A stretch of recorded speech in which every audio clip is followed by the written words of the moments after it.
Let's go live. We're live. We're live. We're we are here. Everyone. How are you?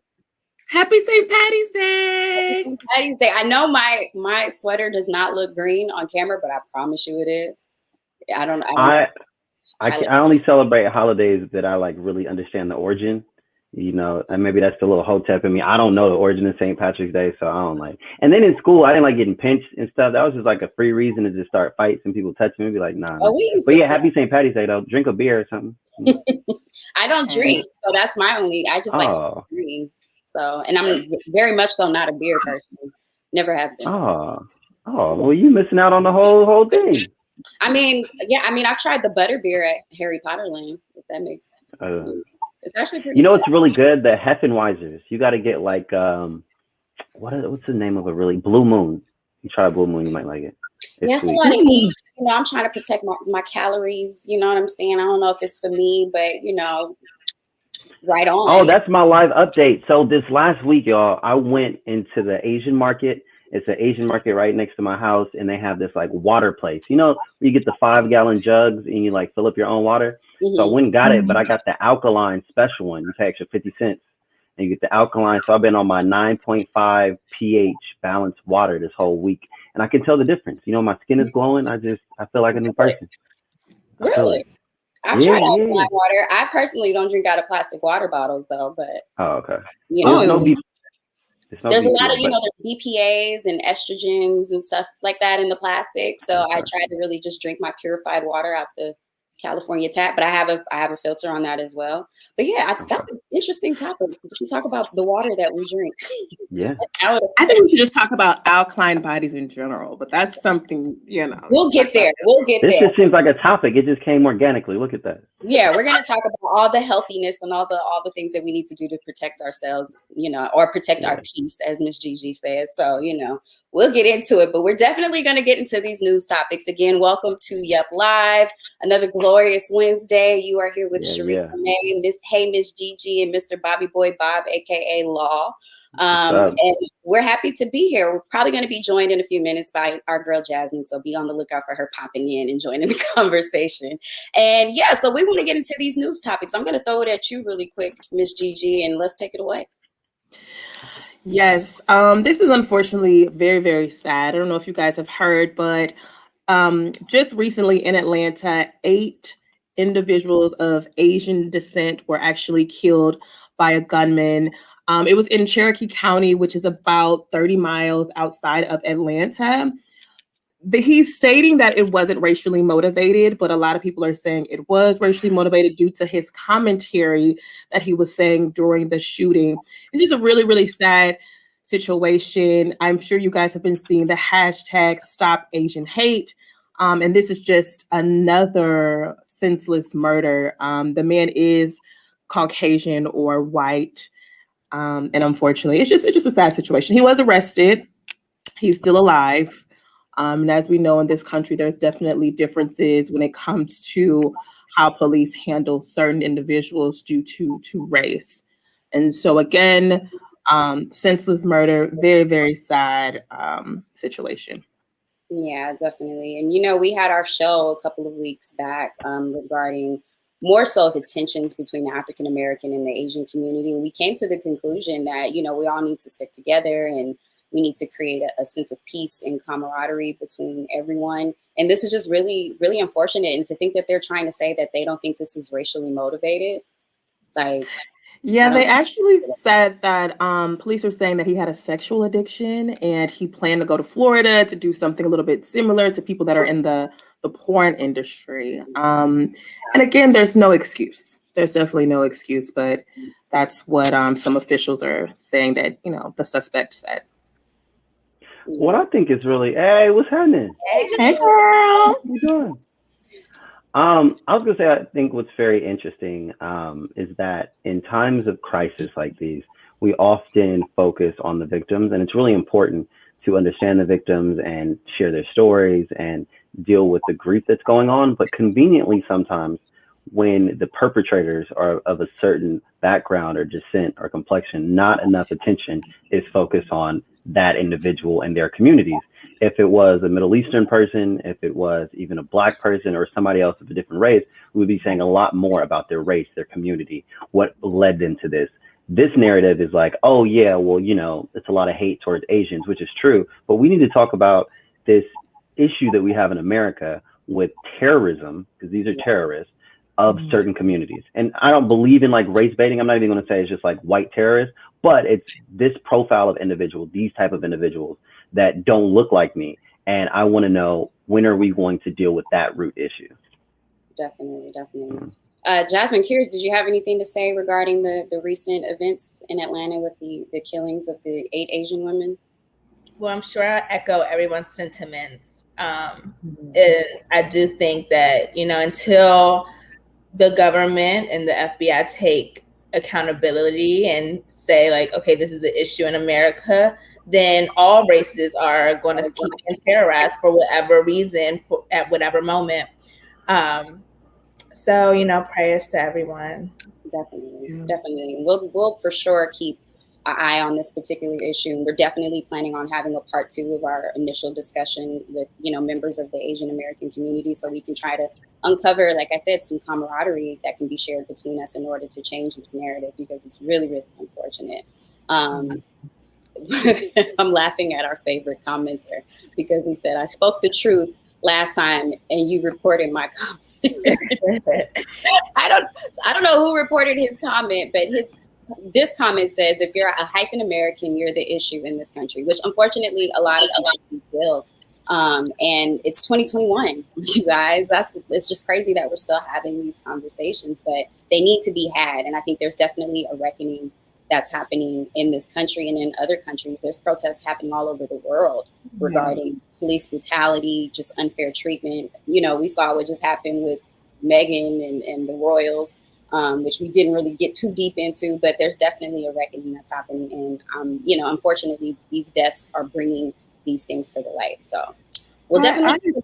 I agree. I do want to add something. It's always an excuse, though, like when it is like, even in Oklahoma, I don't know if you guys heard about it, but there was a gentleman that had racial slurs at a basketball game and didn't realize that his microphone was on.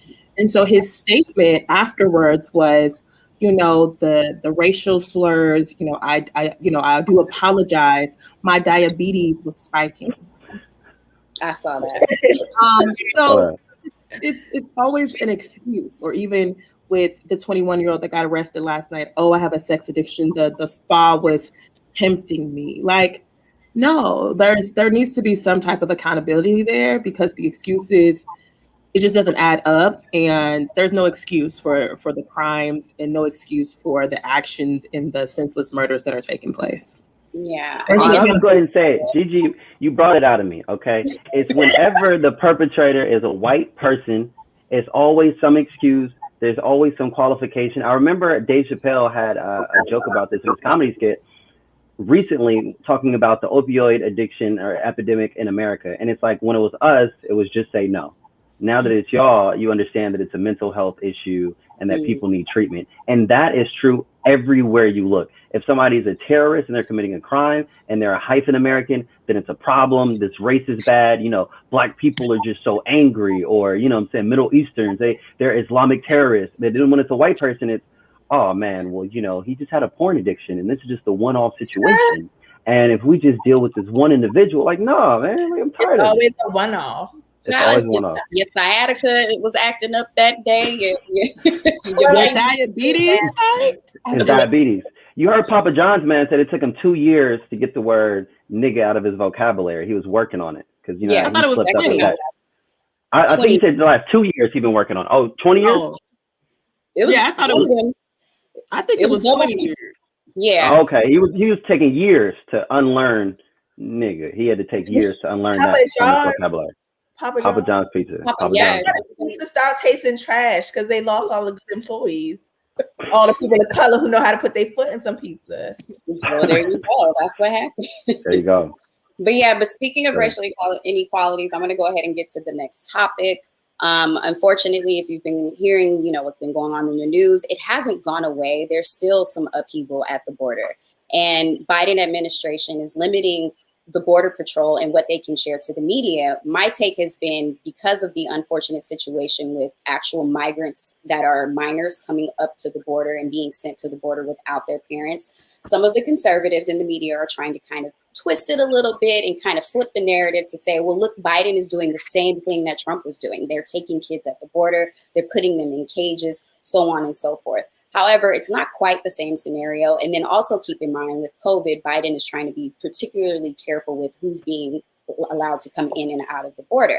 So with that being said, I don't necessarily agree with the lack of media being allowed to be at the border to ask these questions, because I believe it's important for us to know what's going on, especially those who come from these countries that are here and want to know what's going on with their country or with their family.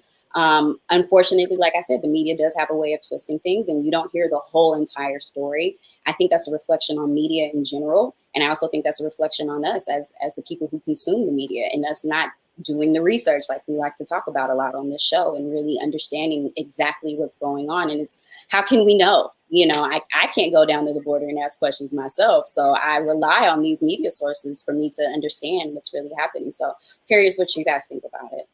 I agree with you. And even from when you talk about research, and Lawrence, you're right. It was, I think they said 20 months. So about two years for him to get that racial slur out of his vocabulary, which is ridiculous. But I do think the media has a responsibility to report accurately.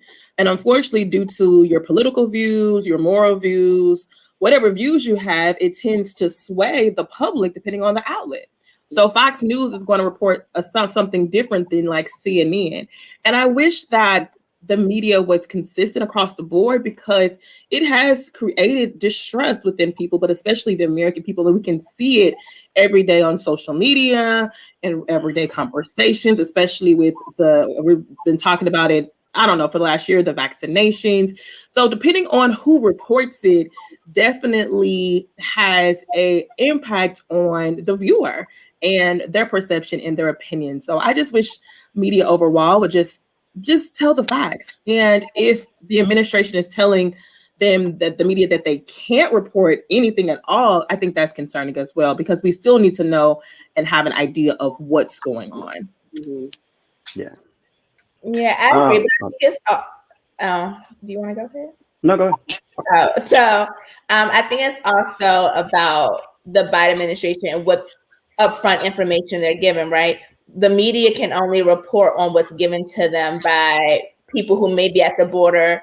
And I mean, you do want a firsthand account, but it might be people who want to sway the conversation in a different way. So I think it's all fronts need to be better at communicating to the public and dishing out correct information and giving us more information, so we're not fiending and trying to understand, be clear the first time ago.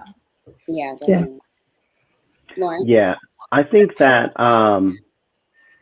we need to, as a community, understand that anytime you stifle the media, it's not a good thing. I feel like the media is there, and there's First Amendment rights and protections to say this, is that people should have the right to get all the information, and then from there we can deal with what we have to deal with, or do what we have to do. You know what I mean? Yeah. I'm wondering too, as I'm thinking about it, if it's like a safety thing, because a lot of these people are fleeing danger and they're fleeing, really life-threatening situations.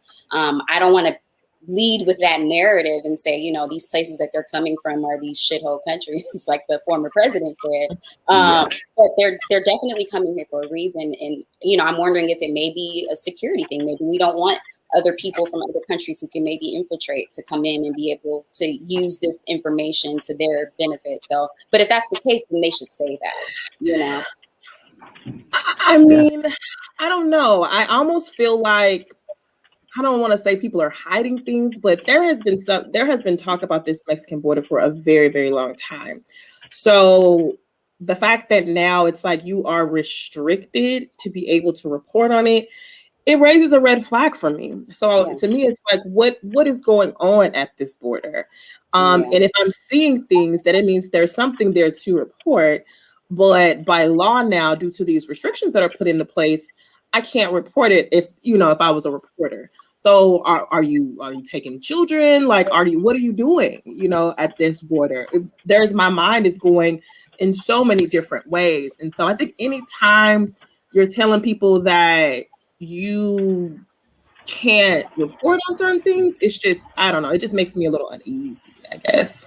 Yeah. I think maybe it's also, what are those limits, right?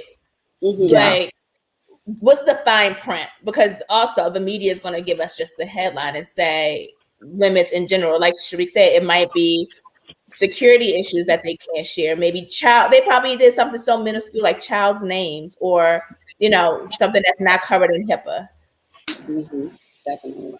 Yeah, well, we're definitely going to keep a lookout on this topic because, we do care about all communities and definitely with children, when it comes to children, that's always going to be, a ringer on my heart because they matter. And if these kids are not with their parents, like I said, from what I've researched, a lot of it isn't the kids being separated from their parents, but kids coming that aren't with their parents already. And so the government is trying to figure out what to do and how to go about it. And I can imagine it's tough. I mean, yes, we need to be patient with our government officials.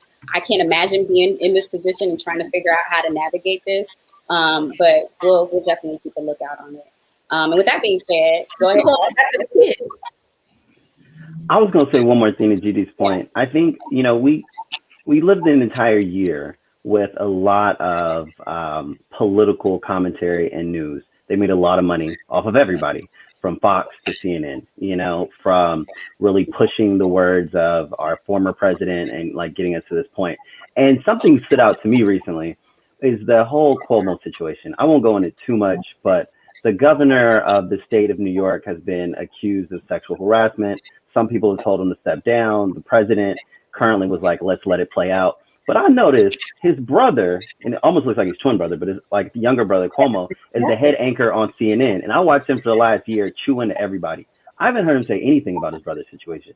And I'm like, if that was Trump or if that was anybody else, CNN would be reporting on it more. And I'm just saying, like, you just see these bipartisan or these like partisan lines where if it's a Democrat governor, we're not going to talk about the sexual harassment on CNN and on Fox News. Like if it was a Republican governor, we're just not going to talk about it. And I think that goes to Gigi's point about just saying that the media and news outlets should report unbiased news. Like we have talk shows. I can go watch The View. I can watch, columnists. I can hear people's opinions. But when we go to CNN, or it should even be Fox, we should get facts. And we're not getting facts, and we're not getting objective reporting. And that's disappointing across the board. I've noticed that too. I definitely agree with you. I will say we have heard about a lot of Democrats, including AOC has been calling for him to step down. A lot of Democratic officials have been calling for him to step down, and I commend that because unlike the other side, Democrats are actually like, "Yo, you got to go. Like what you did is not cool." So I see both sides. Now, when it comes to his brother, that's hard. That's what I was going to say. Even you just said something about it. So, and that's the show right before. So, each segment they're talking about it. It's just his one segment. You can't go against your brother like that. Okay, I hear you. But I get it. I wouldn't want to go against my brother either. But if my job is I'm the head anchor at CNN, and this is the governor of a state and sexual harassment during a Me Too movement on Women's History Month, like you gotta talk, or like somebody gotta say something about it. I can't just be watching CNN and we act like this ain't going on. Like, come on. I would definitely say something, but I'm not gonna lie. If it was my sister, I would just be like, we gotta let it play out. Say that, baby. Family over everything. Family over everything. Could you imagine just being Chris Cuomo and having, with his stature and, they used to be on talking and basically having romance on screen. I love you, bro. Call mom, they can't do that. So maybe I had an interview. Maybe he'll get the exclusive. Maybe Chris will get the exclusive. They should. Governor Cuomo, he's not standing down though. That's the thing. He's saying, I'm not going nowhere. This cancel culture stuff, oddly enough, he said something about because he's not the politician, the normal politician, which his whole life is set up by politics though. His dad was a governor. He's been in politics his whole life. So for him to say like, I'm not the politician's politician, to me, that was like, he's super outspoken. He's not like New York. Yeah. Still, Yeah. the stuff that Yeah. he said sometimes, I'm like, oh. I mean, he shoot it straight. Some people need that. But then also, never mind. I don't want to talk about this. Well, yeah. So, I mean, I'm glad you brought that up because, you know, it is Women's History Month. And, you know, we're kind of keeping our eyes and our ears to what's happening, you know, in women's history, especially what's happening in current times. I do want to go ahead and bring in our guest to join in on this conversation because we're celebrating women and she's a remarkable woman. And we just want to welcome Courtney Perna. Hopefully I said the last name correctly. Courtney is an Emmy. Courtney is an Emmy award lifestyle TV host and producer working on air and behind the scenes with networks like CBS, Fox, Fox Sports, Entertainment Television, MTV, and more. So welcome, Courtney, to Yup. Thank you so much. I'm over here. I'm backstage in the stream, and I'm like, yes. You know, I love the conversation. So great job, everybody. Thank you. Yeah, we can see you down there nodding. I was like, yeah, Courtney filtered us. I'm over here like, just put me on. Like, I got so much to say. Go ahead. I'm curious what your thoughts are on this. Yes, please. The Cuomo. The two biggest things that stood out was, you know, you're talking about the Cuomo brothers. It's so difficult, but as members of the media, and I have worked in hard news before, family doesn't come first. You have to treat everybody and be transparent. I remember one time, it wasn't me, but one of our anchors at one of my stations was arrested for drunk driving. The charges ended up getting dropped, but his co-anchor and his best friend right next to him, while he was sitting right there off camera, had to read the story about our anchor got arrested, you know, because we would, like Law said, we would do it if it was the mayor. We would do it if it was an officer. We would do it if it was any other person in the public eye. So even if it's your brother, you still got to do it. So I was like biting like my tongue over here, like, oh my gosh. And the thing with Papa John's, like the thing with anybody, like that horrible person who we were talking about the basketball game, that's the thing. You don't ever let a racial slur just slip. Like, I will never, ever, ever accidentally say the N-word. And the reason is because I don't say the N-word as part of my everyday vernacular. Okay? Right. That is why. You don't accidentally say it. You don't slip and say it. Now, if I accidentally say the F word when I'm on live television, that's because I say the F word all the time as part of my everyday vernacular. And that is a slip. But it's not because I don't apologize. It's like, oh, well, I say it all the time. It's going to be a matter of time, you know? So, oh my gosh. Great job on those topics, guys. Yeah. Great takes, Courtney. We need Courtney on every week. I love that. Not talk is like a very good exercise in patience and control. So thank you. I need that. My therapist, but thank you. Definitely. And we see you have on your green, so happy St. Patrick's Day to you as well. Thank you. My Spartans tomorrow because, God, we barely made it into the tournament. Good Spartans. Yes. Look at Lawrence. We've never been a play-in game before, but my school's in the tournament as well, VCU. Oh yeah, all right. Definitely, so definitely. You're a little higher seed than us, but we'll see what happens. so we know she's interested. I'm sure.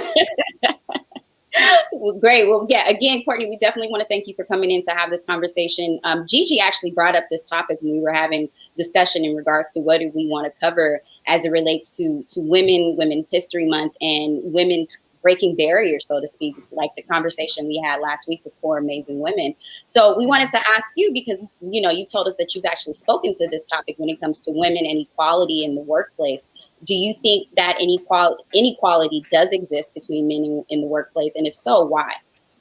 I absolutely think it does exist. I think that it's getting better a little bit, and I think that luckily for us women, it's not what it was in the 80s where we all felt like we had to just wear like ugly men's suits and be super butch and aggressive in the workplace in order to crawl and claw our way up to the top. So I think that it has changed. I think that it is getting better, but I don't think we're there yet. And I still think that the cliche term of women are aggressive. No, we're assertive. Women are, you know, loud and emotional. No, I'm a leader. Like, I'm putting stuff forward. And so that whole thing is, it affects me a lot in my work because, you know, just from talking to me now, you can tell I have a lot of energy. You know, people tell me, like, I'm over the top and I need to tone it down. And I think that, you know, I'm bossy, But I think that I really do believe that if I was a man with this energy, it would be like, you're motivating, you're a leader. And I think that that absolutely still exists. And that's me as a white woman. Obviously, I'm not a woman of color. So you guys are fighting even more battles than I can imagine with the whole angry black woman stereotype too. So I mean, if you get even a little bit, not even heated, a little bit elevated, that is another thing that's coming at you. So is it equal for women and men? No. Is it equal for women of color particularly? No. And I think though it is getting better. So I do have hope, and I think that these conversations are part of that. And having a diverse group like we have, having these conversations is a huge part of it too. So I do have hope. Thank you. Gigi, you have a question? Yeah, well, at first I wanted to say I can appreciate and thank you for, bringing that to the forefront, because we see that a lot. Like, if you're passionate, if you set boundaries, if you say no, I really don't like that, then it's like, oh, as a woman of color or a black woman, it's like, oh, you have an attitude. And it's like, no, I just am saying that I don't want to do that. I'm setting my boundaries.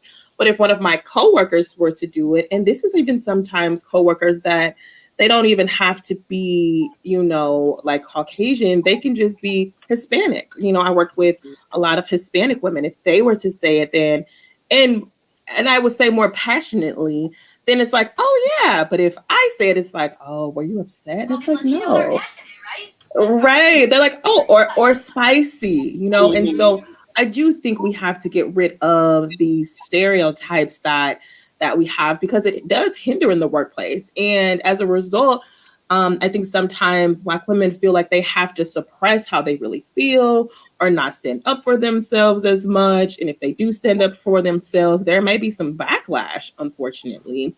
So I'm thankful that you said that. Another thing that you made me think about is that women can be very, very powerful in the workplace. And it doesn't mean that they should have these negative, stereotypes put on them either. Even as, I guess, do you identify as white? I don't want to, okay. Yes. Yeah. Even as a white woman. So I'm curious to you, because one thing that I say is feminism means something different to everyone. So I'm curious for you, like, what does feminism mean to you?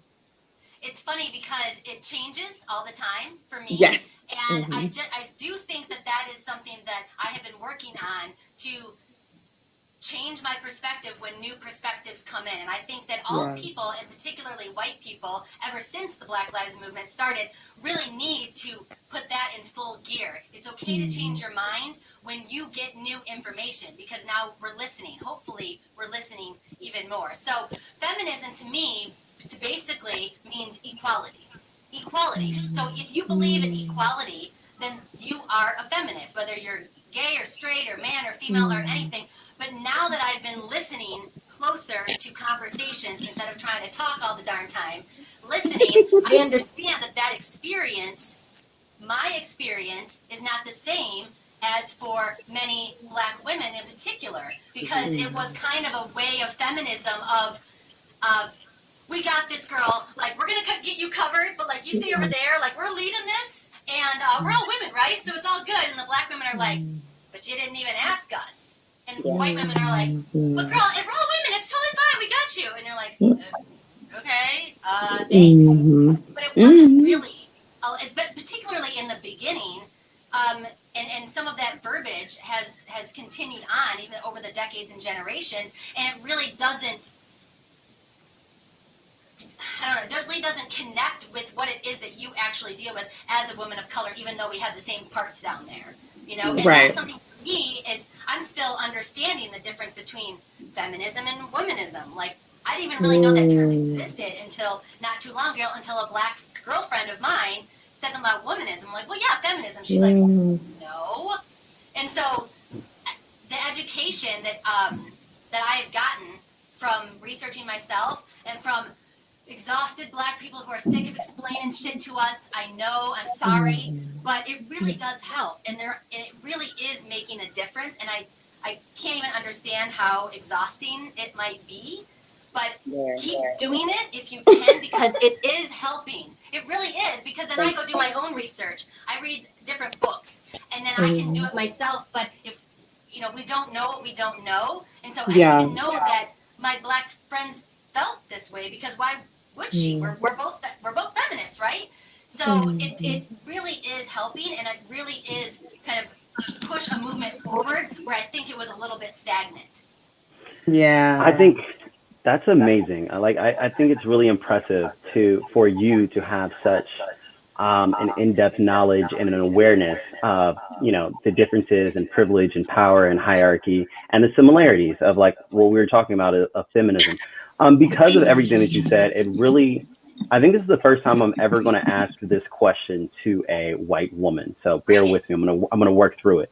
And if you look at the hierarchy, and I work in a corporate field in like corporate America, and traditional hierarchies, you have the privilege of white males, and then you have privilege of just whiteness, so of white women after that. And then when you talk about the difference between white women and Black women, I think what you just said is absolutely right. It's obvious that like there needs to be some coalescence and meeting of the minds to say like, well, hey, these issues for Black women are different, and we need to acknowledge those too.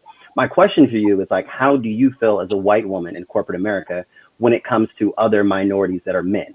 Like, where do you see yourself on that hierarchy as a white woman compared to like a Black man? And how do you interact in that way? Do you think that Black men have a place to be supporting white women, or is it white women that should be supporting Black men in these spaces? Or how do you think of that? That is a really interesting question. And I think that working in the media, I don't work in a typical corporate setting, because they're not going to put two white women together on the anchor desk. Well, sometimes they do. But, you know what I mean? It's usually like a Black man and a white woman, or it's a white man and a Black woman, and they usually try to mix it up. So for me, in the media and working with my co-anchors and that kind of thing, it's usually someone has to look different than you, because you're trying to appeal to a broader audience. I've actually never thought of the hierarchy. I think that, well, gosh, that's a really great question. I think that I feel that men in general are up at the top.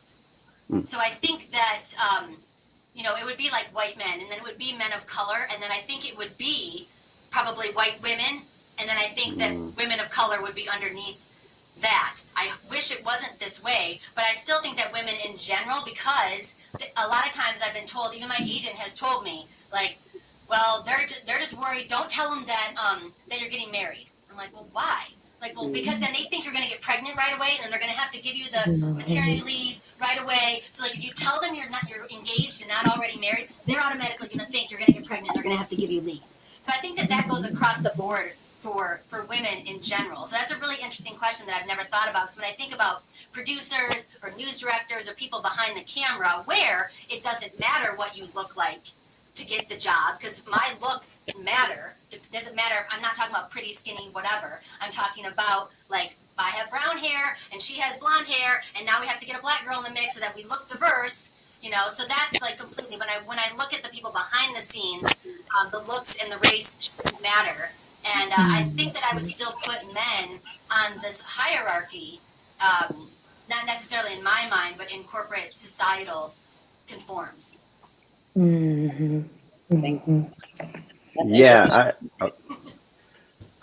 that's interesting. I would have to respectfully disagree there. I think being a Black man, that it's definitely not equitable to the privilege of whiteness, because whiteness runs so deep in our country. And when we look at whiteness, there is a famous professor of mine. She used to always say that, or her theory is that whiteness is like property, because it runs so deep in the fabric of our society. So when we look at home ownership, when we look at access to education, when we look at access to healthcare, when you're looking at it from that standpoint, even if we're in the job together on the same anchor desk, as a Black man, you still have so many other weights, and you're at a deficit in so many other places that we don't even get to come into the workplace and just think, let's take advantage of this male privilege. Let me go out with the boss and play golf or, you know, there are things that as a man I can relate to, or let's talk about working out, because I still have to worry about, again, healthcare. I have to worry about the safety of my family. I have to worry about access to all these other things. But I really appreciate that answer, and I can respectfully disagree, but I just appreciate even the thoughtfulness of like engaging with it. And that is part of the privilege, because when you said corporate America, I specifically only thought of that in my answer. But then I didn't, if that's part of it, where education needs to keep going and these conversations need to be had so that I can put the mirror on myself and go, oh shit, I never thought about that. Like I never thought, like when I go to work, I'm just thinking about work and you're not. And that is something I never thought of. So I think that that is something that really, why these conversations are so important, because then you really, I can't put myself in your shoes, but I can go, that makes sense. Like I can understand where you're coming from there. And I think go ahead, Jasmine. I think it's interesting because as Black women, you look at that intersectionality, right? Like, do I put my womanhood first, or do I put my Blackness first?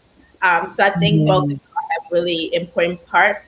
Again, I think it's just the having these open conversations and kind of unpacking them together.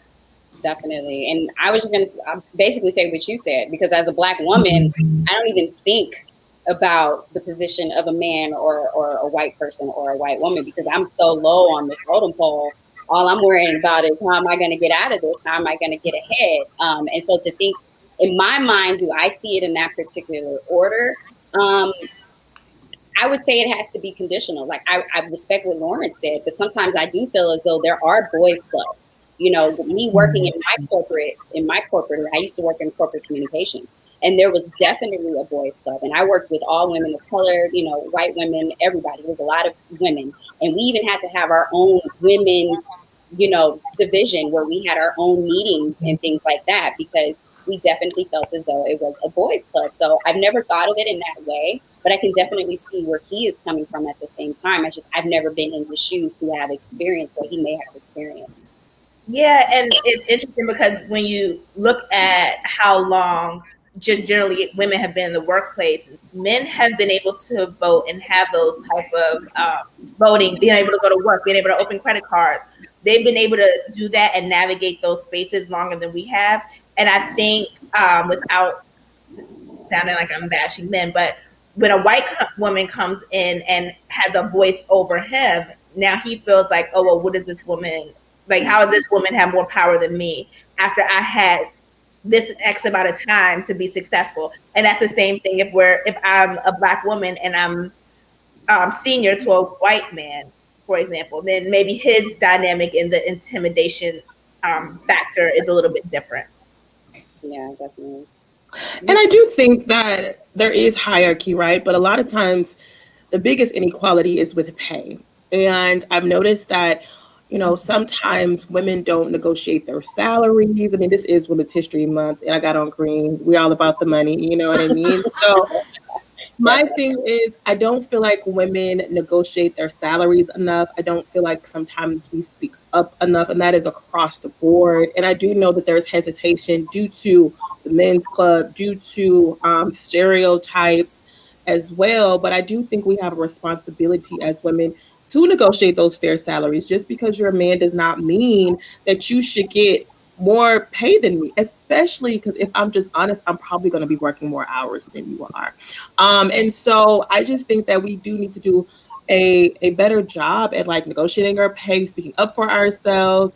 And that, I guess that leads me to my next question for you, Courtney, is how can we as women empower each other in the workplace, no matter our socioeconomic statuses and races? Like, how can we still empower each other in the workplace?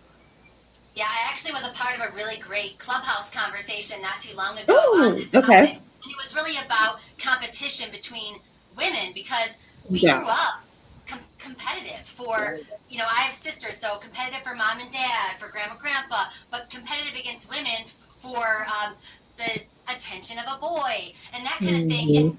And boys, I don't know, they're completely just different than us. Like, they can fight it out in the front yard and then be best friends the next minute. But, you know, girls are vicious, and I've been there. I've been on both sides of it. You know what I mean? Like, so I get really mean when I'm playing team sports, and So like the competitive nature of women is innate, and a lot of us grew up with it, and it goes across color lines. So I think that I've been actually making this change myself over the past decade or so, really trying to see other women not as competition. And it's tough because guess what? The cute little intern who comes in who's 15 years younger than me and really cute, and I'm like, this girl's gonna take my job, but you still like, but when I switch it into a way, it's kind of like just if you are into meditation or whatever, when you switch a negative to a positive, I even feel more empowered when I empower this young girl.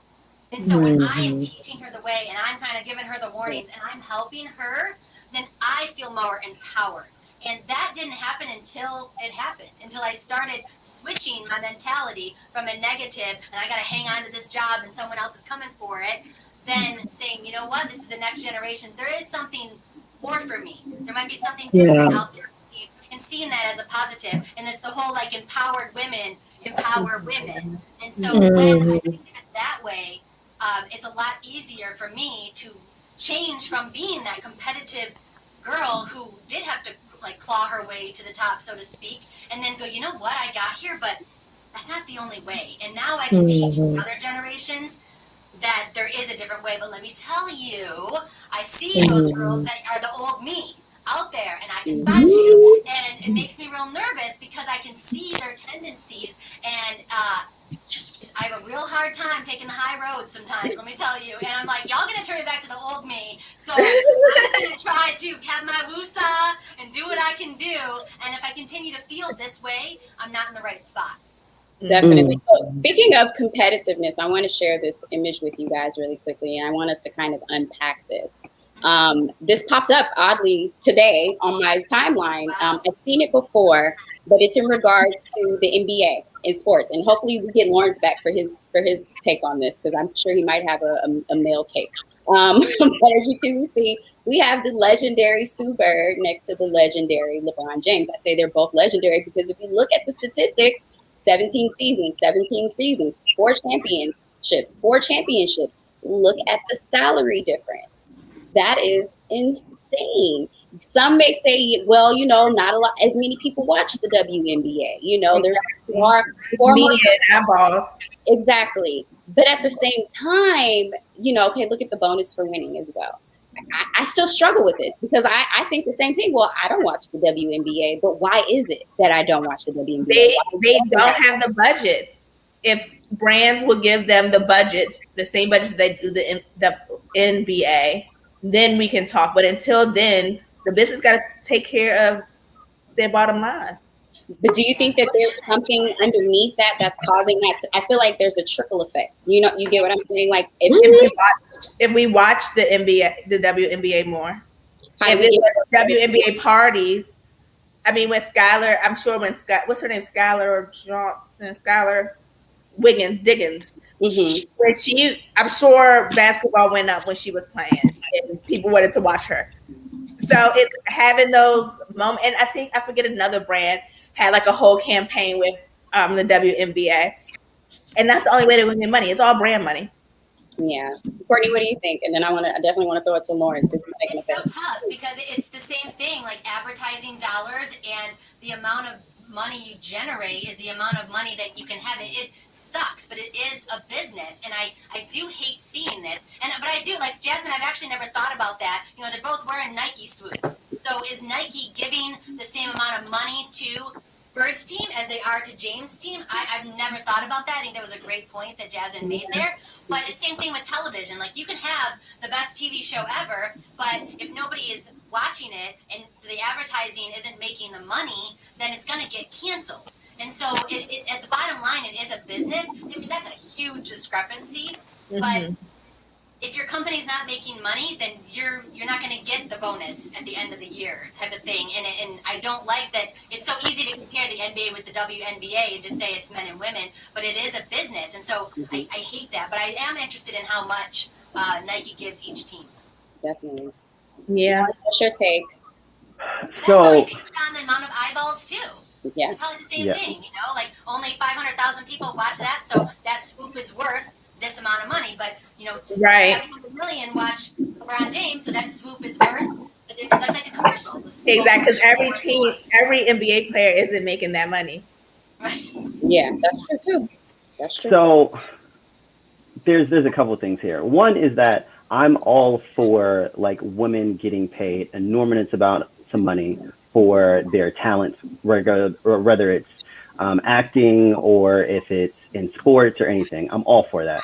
I just think the WNBA is the one area where I just think that it's a hard argument for a few reasons.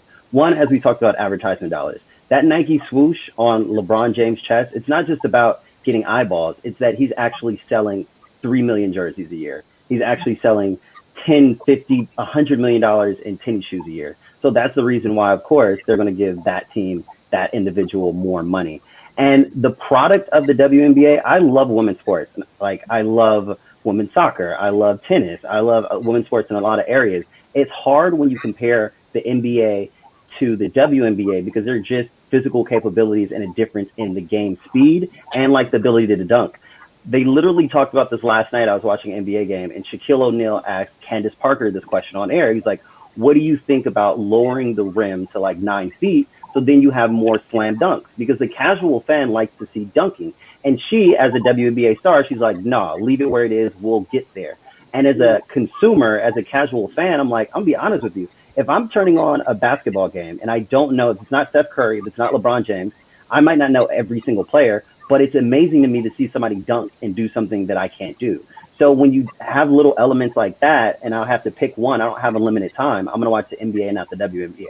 So I just think that I'm all for the WNBA. I don't think we'll ever get to the point of like paying people equally because I don't think it's as interesting as the actual product of the NBA. But that is not to say that I don't think that women's sports aren't interesting. And I think that women's sports have every ability to make more than male sports in so many other areas. And the final point I'll point out is that a lot of people say like, oh yeah, we should all be getting paid the equal thing. And even as Jasmine said, like, oh, what's that girl's name? Skylar who? You don't say that about LeBron James. You don't say that about Steph Curry. You know what I'm saying? It's like, I want them to get paid more, but are you really watching it? Like, no one's really watching them like that. No. Yeah, I didn't know she was the talk of the town because she looked good. exactly. So that was what I was going to say. I was going to say, I mean, she does have talent, but let's just be honest. She's a very, very beautiful woman. So Skylar Diggins, a lot of times they're not talking about how good she is on the court. They're talking about how good she looks. You know what I mean? So that's another thing. And I do think that it's sports are okay, women's sports and men's sports. And I do understand that. But I do want to point out Christopher McLean's comment. And he said, women aren't allowed to succeed in aggressive sport. America apparently reserves that to men. Well, look at Serena in tennis and Simone in gymnastics. Those sports are seen as more feminine in America accepted. And it's absolutely true. I think it's the exact same for figure skating. So when it's sports that seem to be more towards, you know, women and are more feminine, then you do get that pay because Serena makes a lot of money. But then it's just more so like, okay, but if a man is like, does figure skating, then he's automatically stereotyped as well. And they're like, oh yeah, he can't be, you know, he's not very masculine in that way. But I'm pretty sure he's still getting probably an equal amount of pay. And so I do hope that one day we'll get to the point where we can make the same amount. If we're doing the same exact job, then if we're not getting the same, can we get close to it? The gap in pay in a lot of these sports and even in the workplace is just astonishing and quite frankly, it's disheartening. It's just really unfair. Yeah, But do let's y'all talk watch about sports? sport like billiards. You know what I mean? Yes, I watch sports. So you telling me you watch the WNBA? I have been to WNBA games. My cousin actually played for the WNBA.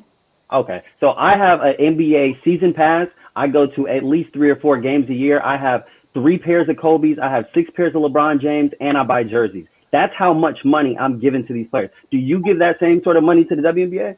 They give away WNBA tickets. They give them away. They throw them They away. really give them away. That's my point.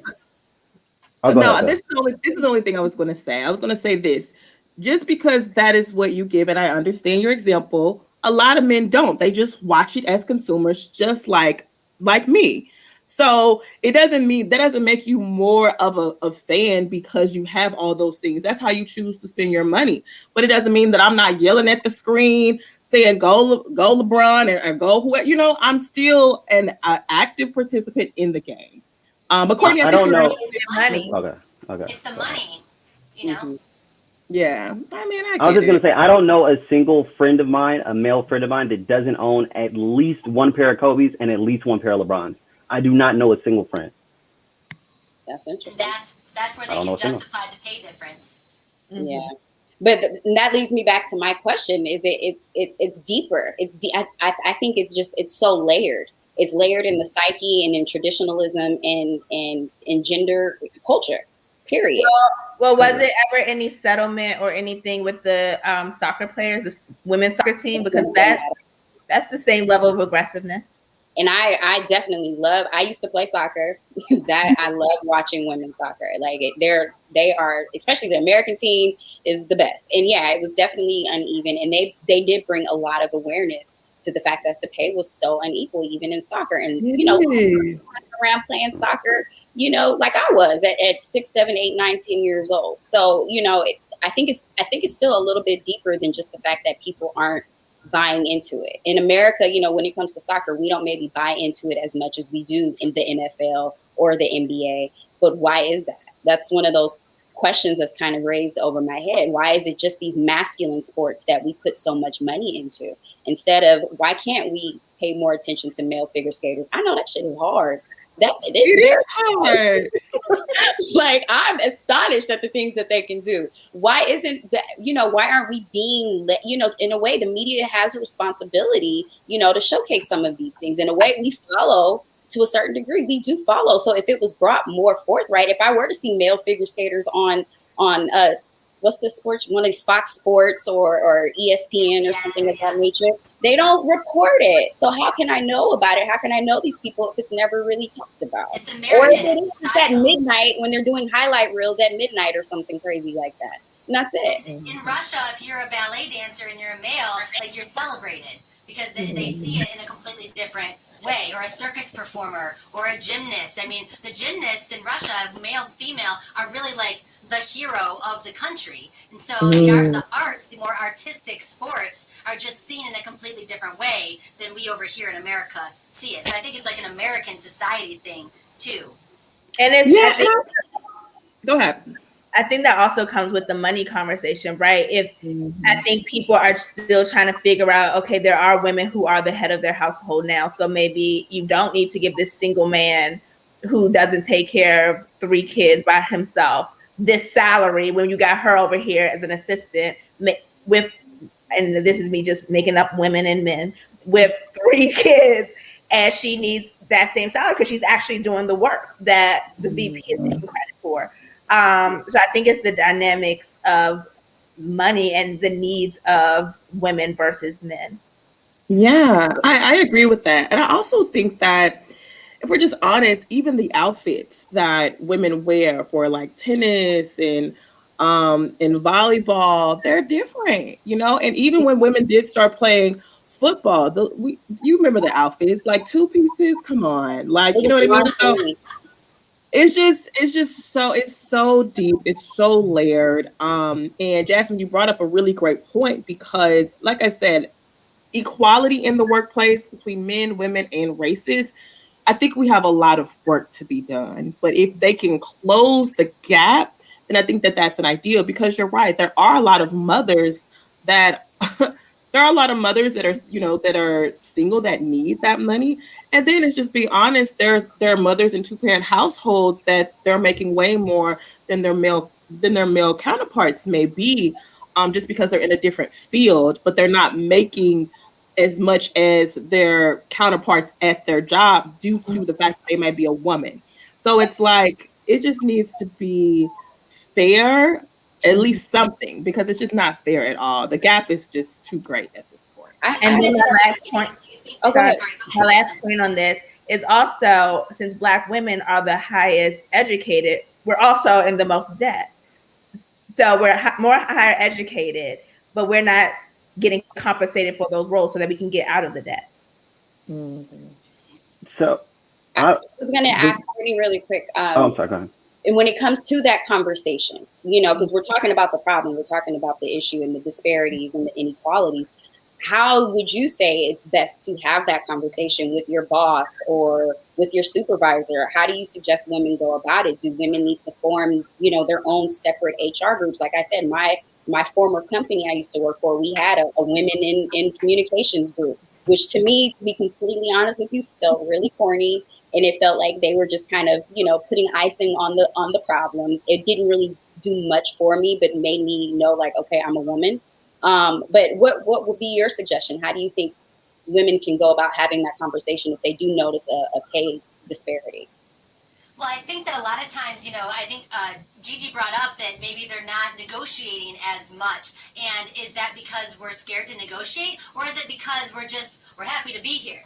You know what I mean? So stop with the, we're happy to be here, we're happy to have this job, I should feel blessed, and just kind of suck it up and really, you know, say, no, I deserve to be equal. But I think that oftentimes we don't know we're not equal. Like, I didn't know I wasn't equal until the media told me that there's a pay gap. You know what I mean? So I was happy. I like my job. I was getting paid an amount that I was happy with. You know, I'm talking about me as a woman in general, until it comes along telling us that there's a pay gap. So I think it actually starts at the top too.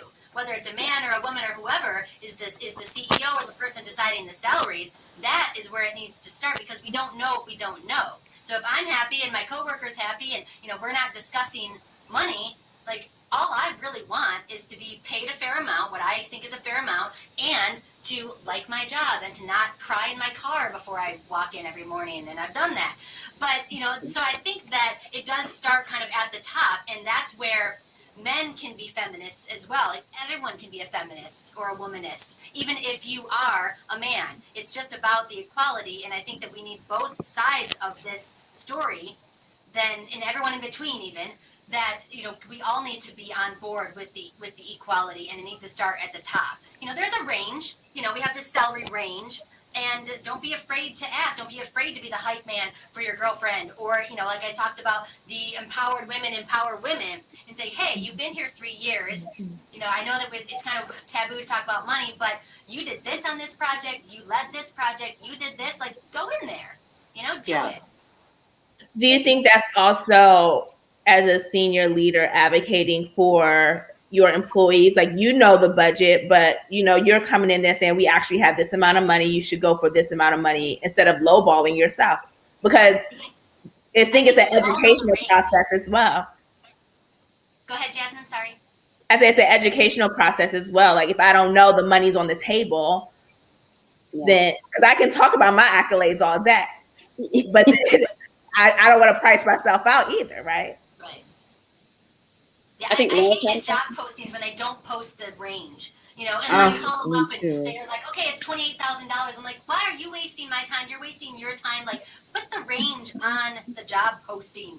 Tell me what it is. So I don't have to get awkward, you know, and then I know, okay, well, I'm new. I'm a new associate in PR or whatever. Like, I know that just because of my experience, I'm probably at the lower range. But if, like, I walk in like I'm the boss bitch and I know that I am, then I know I'm at the top of the range, and that's how I'm going to talk to you, like I'm at the top of the range.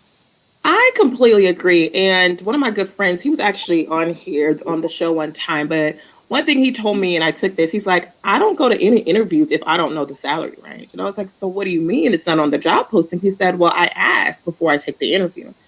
And I've been doing that. And, you know, it's really uncomfortable, but it saves a lot of time. Because I'm not going to, like you said, if it's $20,000, I'm not even going to show up. I'm not going to do my makeup. I'm not going to do my hair. I'm not going to schedule time in my calendar. And so I take tips like that. I've really been asking, you know, some of my male friends that they know where the money resides. So I'll just say that. I'm like, you know, what are some tips that you utilize? What are some tips that you utilize to negotiate your salary? Things of that nature. And I think that that's really has helped me to navigate some of those really difficult conversations when it comes to salary, because, you know, they sometimes think that, you know, if you're a negotiator, you should just be happy to be here, as you said earlier, Courtney. And it's 2021; those days are over. Every expert will tell you, don't ask about money. I want to throw it to this comment real quick, and then I want to ask Lawrence's opinion. Can you pronounce her name, please? I Yes, don't want Ganiatu asks, if men really want to be allies, they should tell their female coworkers how much they're getting paid. to. Um, Have that conversation. Absolutely. I think 1000% that people should all talk about how much money they're getting. Because if you think about it, it's really the associates or the workers versus the ownership.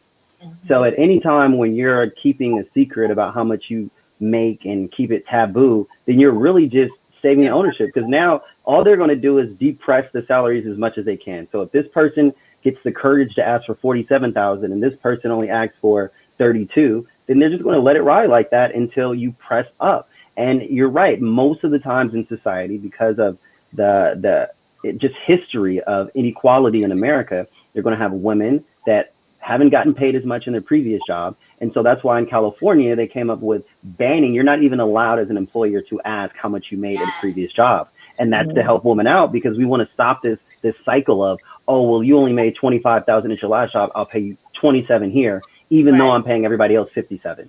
So definitely talk about how much money you're getting with somebody you trust at your job, with coworkers at your job, and that can do nothing but help you when you go into that negotiation. As you said, Gigi, I never go to a job interview without knowing how much I'm going to get paid, period. I wouldn't even think of doing that. And there are things that you learn along the way. I didn't know in college that I could negotiate my scholarships. I didn't know when I got to my first corporate job that I could negotiate other benefits packages, you know, your time off, your vacation, and everything else. So if you don't know how to do it, it's scary and it's hard to, but I think what Ganiatu said was absolutely right. Talk to somebody that does have that privilege, power, experience, if you can, and use that.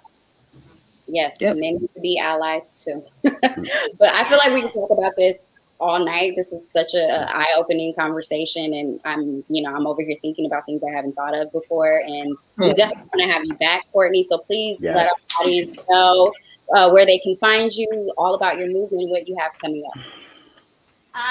Mostly I'm on Instagram, so it's at Courtney Perna. You can see my name there, and it's spelled correctly.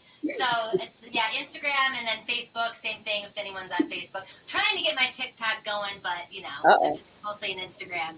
Miss Instagram girl, and I can't talk about it a lot, but I'm flying out to Chicago at the end of this month, so hopefully I'll have a big announcement, negotiated contract there. So I'm gonna take these tips, and I gotta bring my women empowerment to that table, because I know I got a lot to ask for. But so hopefully I'll have some more announcements coming soon. Right now, if you are in Michigan or Illinois or Philadelphia or New Jersey, you probably see me on TV all the time doing the either Sugar House Casino commercials or the Betts River commercials, and I will apologize because I hear that I'm literally on all day long. So I am so sorry about that. But not anytime soon, because we did like 30 of those commercials. So apologize, but it's super fun. But hopefully I'll have more to talk about next time. Awesome. Well, we just want to thank you again. Please come on back, and we're going to continue having these conversations, and I really appreciate your input. Let's go around and just have our final words. I'll start with you, Jasmine. This was a great show. Thank you, Courtney, for joining us. I learned so much from you, as I do all of my guests. So see you next time. Right. Awesome. Lawrence? Again, just piggybacking off of, thank you for our guests. Thank you for coming, Courtney. Thank you for fielding the difficult questions and teaching us a lot. I want to say, as an ally, today and tomorrow, just like go out and try to transfer some of your power, some of your privilege to a woman, like a woman in your life, whether it's a tip on jobs, whether it's some area that you know that in life you benefit from. Give that to somebody else. If it's knowledge, if it's a skill, if it's a talent, just give it to a woman in your life. And I think that if, small things like that, if we all try to give a little bit, it'll get a little better.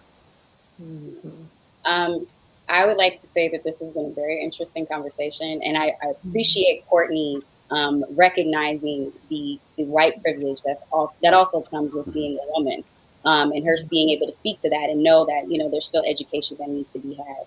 And in regards to feminism and womanism, which I didn't even know was a thing, was a difference.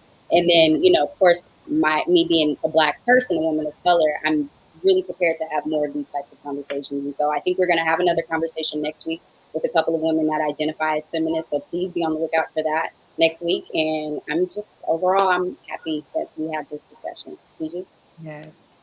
Yes, I do want to thank you as well, Courtney, for validating a lot of the feelings because we don't really hear that validation from people that don't look like us. And so a lot of times as a person, as a Black woman, you know, I have to validate myself or have, you know, other Black women to validate some of those feelings. So I thank you for validating that. And then tomorrow is Cash Up a Woman Day. So for all you men out there that want to help us in any way, please find a woman and cash app her. No, just kidding. Does OnlyFans count? I would grab my OnlyFans don't count? Look, I will drop my Cash App in the I'm just kidding. I'm just kidding. But all jokes aside, if I can leave you guys with anything, it would be one, to set boundaries. I think women, we are the hardest working individuals sometimes, whether it be motherhood, whether it be friend, wife, and especially in the workplace. Sometimes we work those longer hours, but we don't negotiate more pay for those hours that are worked. So if you're not getting paid those extra hours, set boundaries. If you are changing careers, don't be afraid to negotiate your salary and ask how much it's paying in the beginning. It's uncomfortable at first, but then you get comfortable and you're like, you know what? I know what I'm worth. So send an email and say, hey, what's the salary range for this position? And then if they're like, oh, it's open, okay, go on the interview. And I know because I've been interviewing and I've been declining because I'm like, I know my worth and I'm just not doing it. Okay. So don't be afraid to say no. Don't be afraid to set those boundaries. Don't be afraid to negotiate your pay. And if someone is not willing to pay you your worth and with your expertise is, then it's okay to walk away. It might not be the position for you anyways. And so those will be my tips. And last but not least, there's so much going on. Women are so beautiful, no matter the nationality or social economic statuses. So definitely, definitely, definitely empower each other every single day. There's a lot of competition out there, but know that we are all beautiful in our own individual ways, and we do need to empower each other. And last but not least, at all costs, please protect your peace. It is important. It is valuable. It keeps you sane. And follow us. Follow us at yup_network. DM us if there's topics that you want us to cover. We want to hear from you. And we want to thank our audience who always engages with us. You guys make us laugh. You guys give us ideas. So please connect with all of us. And thank you guys for tuning in. I really appreciate it. Thank you. Bye. Can I say one thing before we leave? Can I say one thing Oh, before yeah. we leave? Go for it. I just want to say that these conversations like this are so essential, and I think that they're getting even more and more important, and I think that they're happening more and more, which is a great thing. I think the only reason why I am so comfortable talking is because I have 4 really great friends, 2 of which happen to be women of color, and I have felt comfortable having some uncomfortable conversations because I know that these women come to the table in love.